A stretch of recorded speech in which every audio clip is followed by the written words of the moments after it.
I always thought the phrase "the whole family will be there" was an exaggeration. But last Thanksgiving? Yeah. Everyone showed up. Cars lined the street outside my parents' house. You could hear the noise from the sidewalk. Laughter, clinking dishes, someone yelling over the game in the living room. I stepped inside and got hit with a wall of smells. Turkey, cinnamon, something burning in the oven that my mom was pretending not to notice. People were everywhere. Coats on chairs, kids underfoot, that one cousin already half drunk. And then I saw her. My Aunt Linda was sitting alone at the far end of the dining table. No one else had taken a seat yet, but she was there, hands folded neatly, back straight, staring at nothing. I grinned and walked over. "Hey, Aunt Linda, you're early this year." No reaction. I tried again, louder. "Aunt Linda?" She flinched, like I'd startled her out of a deep daydream, and slowly turned her head toward me. "Oh," she said quietly. "There you are." Her voice sounded thin somehow, like it was coming through a wall. "You okay?" I asked. "You look tired." "I'm just glad I could make it," she said, giving me a small smile. Her eyes didn't match the smile. They looked distant, unfocused, like she was trying to remember something important and failing. Before I could ask more, my mom shouted my name from the kitchen, and I got pulled into the usual chaos.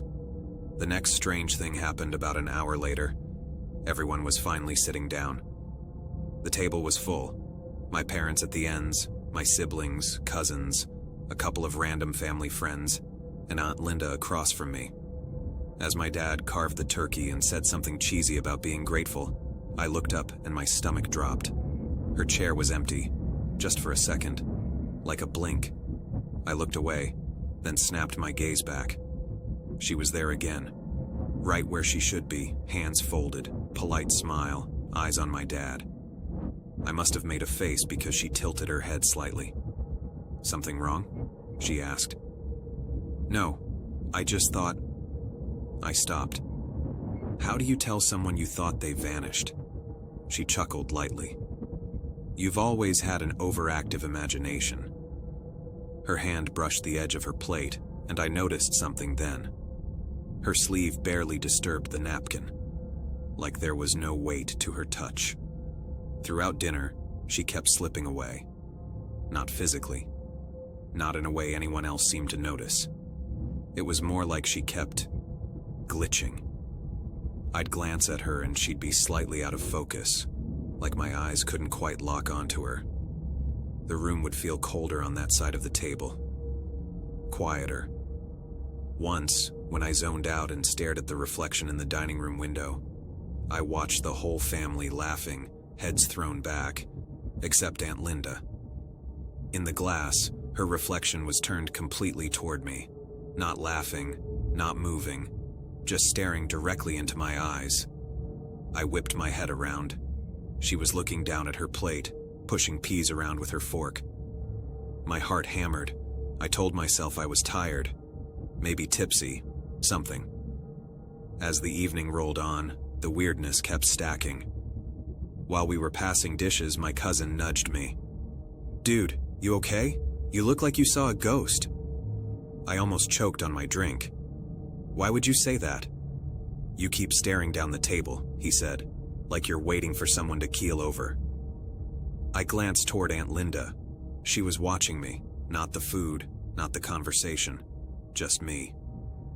When she realized I'd caught her, she smiled again, same polite, too smooth smile. "You're awfully quiet this year," she said. "Cat got your tongue?" "I just didn't expect to see you," I blurted out. Everyone else was talking, laughing, clinking plates. No one heard me.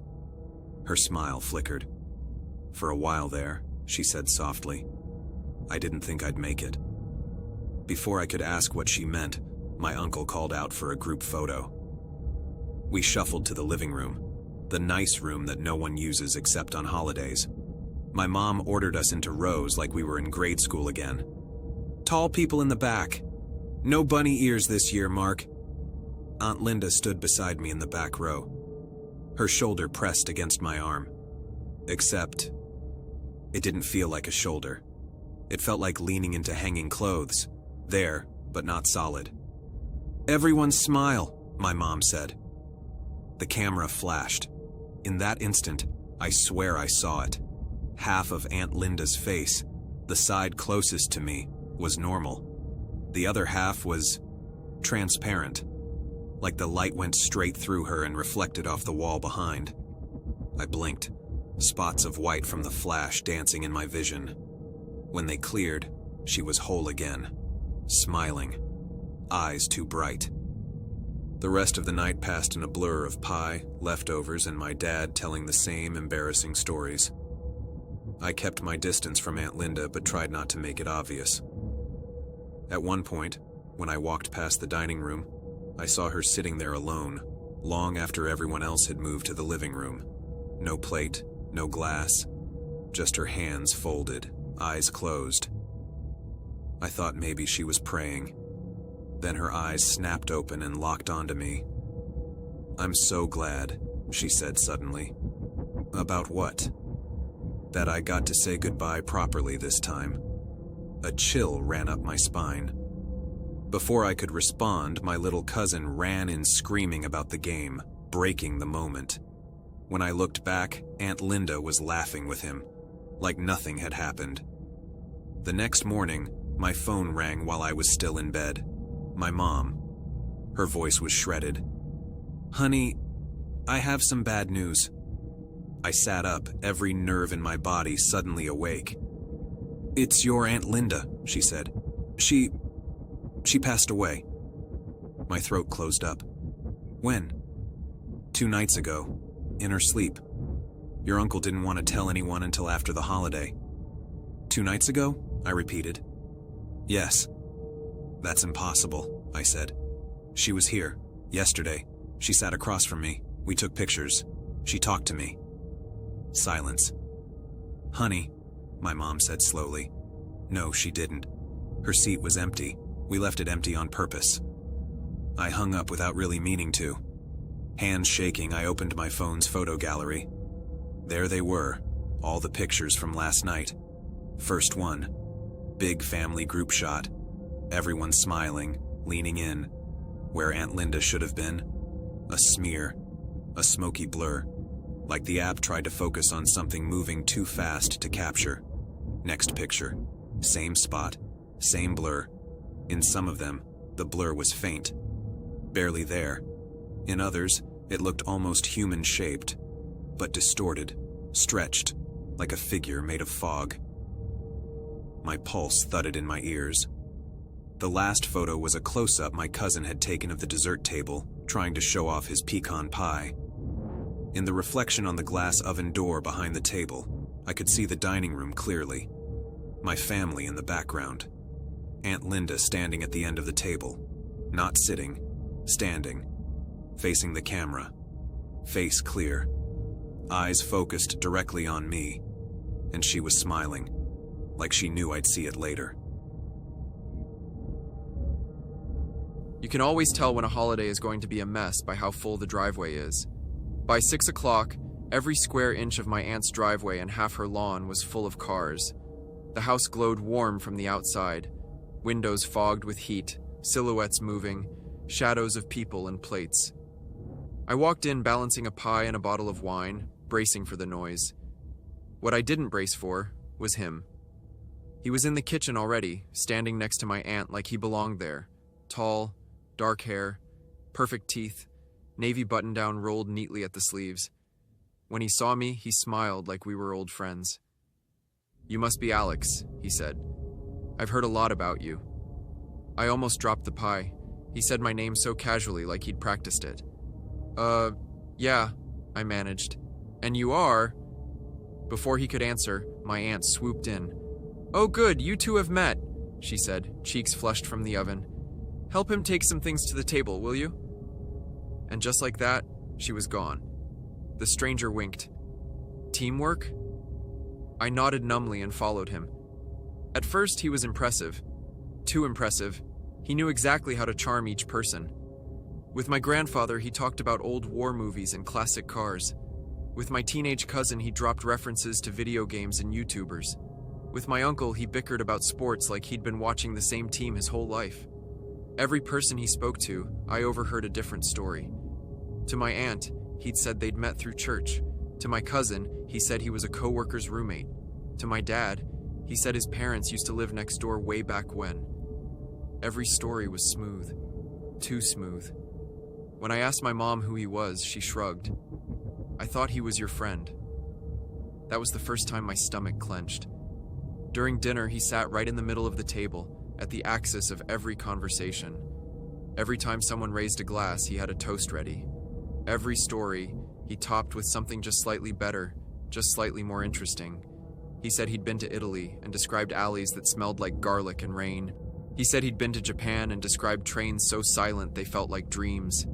The details were flawless, but when I looked into his eyes while he talked, there was nothing. No nostalgia, no warmth, just calculation, like he was repeating lines. Halfway through dinner, I caught him doing something strange. While everyone was laughing at one of my uncle's stories, the stranger locked eyes with me and slowly reached for my aunt's purse under her chair. I watched, frozen, as he slid it gently a few inches toward his own feet, then nudged it back into place, like he was measuring, testing. I looked around desperately, but everyone's focus was elsewhere. When he noticed I'd seen him, he smiled and raised his glass. To family, he said. Everyone repeated it. I didn't. After dessert, when people started loosening up and getting drowsy, he only became sharper. He asked my cousin about her side job, even though I'd never heard her talk about it.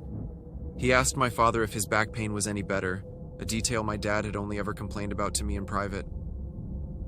How do you know all this? I asked him quietly in the hallway. He tilted his head. Know what? Everyone. You act like you've known this family for years. He chuckled. Isn't that the point of gatherings like this? To feel like we've all known each other forever. There was something off in the way he said, forever. The moment things broke was small. He walked into the living room where my little niece sat on the floor with a coloring book. No one else saw him do it. He crouched down beside her and whispered something in her ear. Her crayon stopped moving. Her face went blank. He straightened, smile still perfect, and walked away. I rushed over. What did he say to you? I asked. She blinked up at me. He said, he'll see me when I'm older, she murmured. At my own dinner. A chill ran up my spine. Finally, I'd had enough. I pulled my dad aside into the kitchen. Who is that guy? I told you, he said, frowning. I thought he was your friend. No, I've never seen him before. We went hunting through the house, quietly questioning. My aunt thought he was my mother's co-worker. My mother thought he was my uncle's neighbor. My uncle thought he was my cousin's boyfriend's brother. Every person had a different assumption. Not one of them had actually invited him. We rushed back to the dining room to confront him. His chair was empty. His coat was gone from the hook. His shoes were nowhere by the door. At first, everyone thought he was in the bathroom. We checked. Empty. We searched the house. No sign of him. That's when the first shout came from the living room. My wallet's gone. Then another. My keys. My purse. Where's my phone? Within 2 minutes, the entire mood imploded. Everyone was patting pockets, digging in cushions, retracing steps. Everything important was missing. Every ID, every card, every key ring, all gone. I went back to his empty chair, heart thudding. Under the plate, I found a folded place card, the kind my aunt makes with everyone's name. This one was blank. When I turned it over, 3 words were written on the back in neat, looping script. See you soon. Underneath, in smaller writing, you'll know me. I'll know you. You won't see me. My family's Thanksgiving isn't like the commercials. No fancy dining room, no perfect table settings. We do it at my grandparents' farm, an hour outside the city. Long gravel driveway, creaking barn, miles of cornfields. When I was younger, I loved it. It felt like stepping into another world. As I got older, it started to feel less quaint, more staged. Like everyone was performing a role they couldn't step out of. And then there was the rule. No one goes outside after dark. Not for a smoke, not to the car, not to the barn, not for anything. They never explained it, just said it was tradition. This year, I decided I was too old to obey rules no one would explain. The day itself was normal enough at first. Kids chasing each other through the yard. Uncles repairing things that didn't need repairing. My grandmother bustling in the kitchen, barking gentle orders. Around 4, we gathered in the living room while my grandfather in his old flannel shirt did what he always did. He recited the Thanksgiving prayer. Only it wasn't the usual kind. He stood at the front window instead of the table, hands clasped, staring out at the cornfields while he murmured words under his breath. I always thought it was just some old family grace, but standing closer this time I realized something. It wasn't English. It wasn't any language I recognized. The sound of it, a low rhythmic murmur, almost like humming, almost like pleading. When he finished, he touched the window frame 3 times. Soft, deliberate taps. Everyone else repeated under their breath, in sync. Thank you. Stay full. Stay far. I'd never noticed that part before. After the prayer, the atmosphere changed. People laughed, but the laughs were thinner. My uncle closed all the curtains before the sun even fully set. My grandmother checked the locks on both doors twice. Overkill much? I joked. She looked at me sharply. This place feels safe because we keep it safe, she said. We do our part. It does its. I almost asked, what's it? But the look in her eyes told me not to. Dinner was an overload of food. Turkey, stuffing, potatoes, family recipes I still don't know the names of. Everyone went through the motions. But every so often, someone would glance at the window. Not the way you absent-mindedly check the weather. More like they were listening for something beyond the glass. About halfway through dessert, I heard it. A soft rustling from outside. Not wind. Not rain. Something moving through the corn. The hairs on my arms stood up. Did you hear that? I whispered to my cousin. He shook his head too quickly. Nope. He cut his pie with shaky hands. Later that night, I made my mistake. Everyone else was deep into sleepy conversation and football replays. I slipped toward the back door to call a friend. Reception near the kitchen window was always best. I cracked the door just an inch. Cold air slid in, and underneath it, a smell. Damp earth, rotting vegetation, something else I couldn't name, like an animal that had been dead too long. Out beyond the yard, the cornfield was just a darker mass against the sky. No moon, no stars, just a black wall. As I lifted my phone, I noticed something in the field. A tall shape between the rows. Not moving. Just there. Too tall to be a person. Too thin to be a scarecrow. I blinked. The shape was closer now. Still not moving. Just closer. Like the darkness itself had shifted forward. My heart kicked hard. I shut the door quietly. A few minutes later, I couldn't help myself. I went to the front window where my grandfather had done his strange little ritual and peeled back the curtain a sliver. Something stood at the edge of the property, just past the fence, directly aligned with the front door. It was taller than the fence, limbs wrong, bent at odd angles, head tilted too far to one side. I couldn't see its face, just an absence, darker than the dark around it. As I stared, I realized its arms were moving, not swinging, not waving, slowly raising upward, like it was reaching for something, reaching toward the house. My breath fogged the window. The shape froze, then its head turned to the side, toward me. Even from that distance, I felt it notice. My stomach dropped. I let the curtain fall. Did you look outside? my grandfather's voice said from behind me. I jumped a foot. He stood in the hall, eyes colder than I'd ever seen them. "Just for a second," I said. "There's something out there." His jaw clenched. "We made an agreement," he said. "We don't stare. We don't invite it closer." "What is it?" I demanded. "What are we doing every year? What was that prayer?" He looked so tired. "It's hungry," he said. "And this house is our line in the sand." "That doesn't mean anything," I snapped. "You can't just—" Something hit the side of the house. Hard. The walls shuddered. Glasses on the shelf rattled. From the living room, someone yelled, "What the hell was that?" Then came the sound. A long scrape along the siding, like claws, or branches, or bones. It circled the house, slow, deliberate. Everyone fell silent. No one moved. No one except my grandfather, who walked to the center of the living room, faced the front door, and began whispering those same strange words from earlier. My aunt joined him. Then my father. Then my grandmother. The whole family. I stood there, hard hammering, as they formed a shaky chorus. Outside, the scraping paused, then moved closer. Up the wall, over the roof, down the other side. It stopped right outside the front door. The doorknob shivered. Just a fraction. My grandfather's voice broke. He looked at me. "Say it," he mouthed. I didn't know the words. The thing outside pressed harder. The frame creaked. The hinges moaned. Everyone was staring at me now. "Say it," my grandmother hissed. "It sees you." I stammered out sounds, trying to mimic what I'd heard. A broken rhythm, half-remembered syllables.